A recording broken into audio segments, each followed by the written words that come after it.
So welcome to the pity party for Pulaski, right?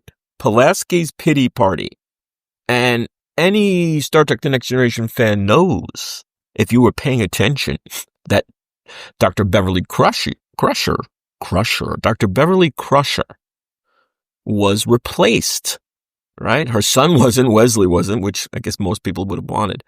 But Gates McFadden was fired from the show after the first season, and I clearly remember kind of what a bummer that was. Like, wow. But I was intrigued that Diana Muldaur was coming in because I love the actress. She was in two original series, and that's Return to Tomorrow and Is There in Truth No Beauty? Two great episodes, and she's a really excellent actress. So I was like, okay, let's see, what it'll come up with. Let's see what this character will do. And I do think there were problems, of course. I mean, obviously it was, because then they brought back Beverly Crusher. They brought back Gates McFadden. If you look up some of the official reasons from the fan sites, it says her rude, cold, and abrasive personality clashed with established positive tones of Next Generation. And she came off, and this is intentional, like a lovable grump like Dr. McCoy. So they were essentially like recreating, Bones, like a Dr. Leonard McCoy in a woman, older, kind of grumpy. She was kind of anti-technology. Therefore, right, case in point, Data. So she was like, you're really just a machine, or you're Data. The one, when she, I guess, first meets him, she calls him Data. No, my name is Data.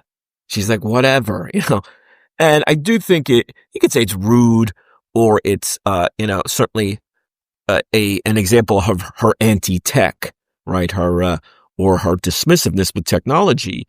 But also, I was talking to a subscriber, a sub on my channel. I said, well, but Data doesn't have emotions yet. He doesn't have an emotional chip, the emotion chip. So he's not getting butthurt. He's not getting upset. It's not upsetting him. Though you could argue, of course, her doing that devalues him. Then she doesn't,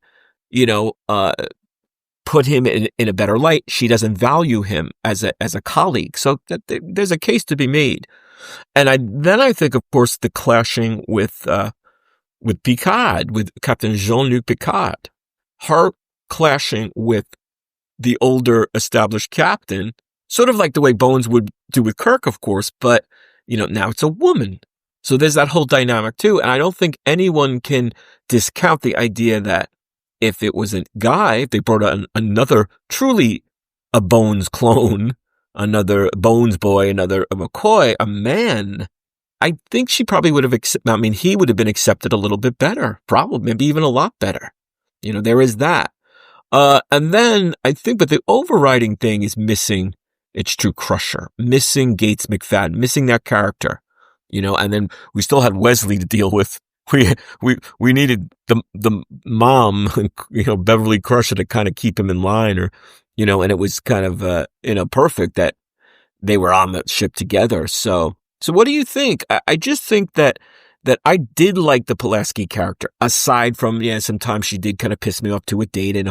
But as an actress, Diana Muldaur, as a really sharp scientist, medical officer, and, researcher, and the way she would clash with Picard, I like that. Because, you need conflict and drama. And even with Data, you could say, well, if someone came aboard and they kind of worship Data and said, oh, I love you, you're great, that's kind of boring after a while. If there's someone who's challenges, who keeps saying, well, A, B, C equals D, 1, 2, 3. Look at what Data's doing. He's trying to have an evolution to humanity, right?